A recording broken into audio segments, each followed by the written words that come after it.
Nous sommes toujours dans l'espace Google Drive, dans le dossier pour Mélodie. Tu peux constater que j'ai rajouté un troisième fichier qui s'appelle test.odt, c'est-à-dire un document qui, à la base, a été créé avec LibreOffice et enregistré sur l'ordinateur. D'abord, commençons par apprendre comment lire un fichier PDF depuis le Drive, alors que tu ne peux pas le lire depuis ton ordinateur. C'est très simple, on procède toujours de la même façon. Clic droit sur le fichier, mais ici on lui demande d'ouvrir un aperçu. Clique sur aperçu et la fenêtre s'ouvre et te permet de lire, de consulter l'intégralité du PDF. Ce qui en soi est très largement suffisant pour prendre connaissance de ces leçons. Les professeurs ne vous demandent jamais de réaliser les exercices sur des fichiers PDF. Maintenant, voyons ce que nous pouvons faire avec les fichiers qui apparaissent avec le pictogramme W en bleu et blanc. Avec ces fichiers-là, tu vas pouvoir faire beaucoup plus de choses. Il faut commencer par l'ouvrir avec Google Doc. Donc dans le menu, on clique sur Google Doc. Le fichier se télécharge directement en ligne, c'est-à-dire que désormais, il possède un URL, une adresse Internet. Ce fichier docx, tu vas pouvoir travailler dessus, le transformer exactement comme si tu utilisais un autre logiciel de traitement de texte. Tu pourras changer tes polices, les caractères, ajouter du contenu, tout ce que tu voudras.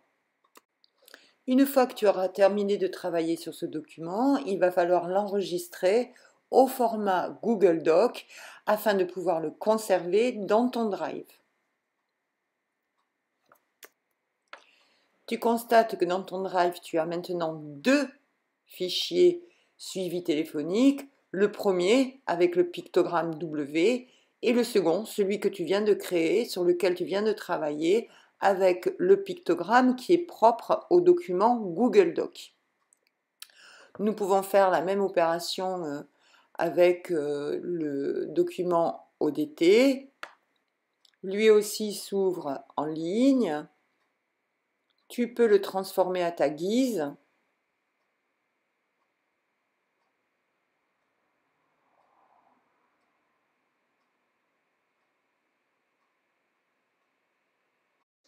Mais à la différence du fichier initial Word, l'ODT, lui, s'enregistre directement au format Google Doc dans ton Drive.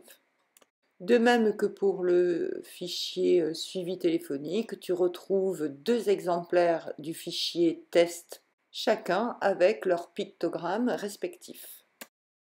Voyons comment partager ces fichiers avec d'autres personnes. La fonction partage vaut pour n'importe quel type de fichier, qu'il soit PDF, ODT, Google Docs, c'est pareil. Donc pour le faire, tu ouvres le fichier et en haut à droite de ton écran, tu trouves le bouton Partager. Tu cliques. Une fenêtre s'ouvre qui va te permettre d'inscrire l'adresse de son destinataire. Je prends ici mon adresse de CDI. Tu peux, si tu le veux, dans la case dessous, écrire un petit commentaire à un professeur, par exemple, et puis tu envoies. Le destinataire du fichier va le trouver dans sa boîte de messagerie. Ce destinataire, ça pourrait très bien être toi. Il lui suffit d'ouvrir ton email et ensuite de cliquer sur le bouton Ouvrir Google Doc pour retrouver l'intégralité du document qu'il va pouvoir, s'il le désire, enregistrer dans son propre Drive. Voilà donc un très bon moyen pour faire parvenir ton travail à tes professeurs sans avoir à te soucier si ton ordinateur peut ou ne peut pas lire les fichiers que tu reçois.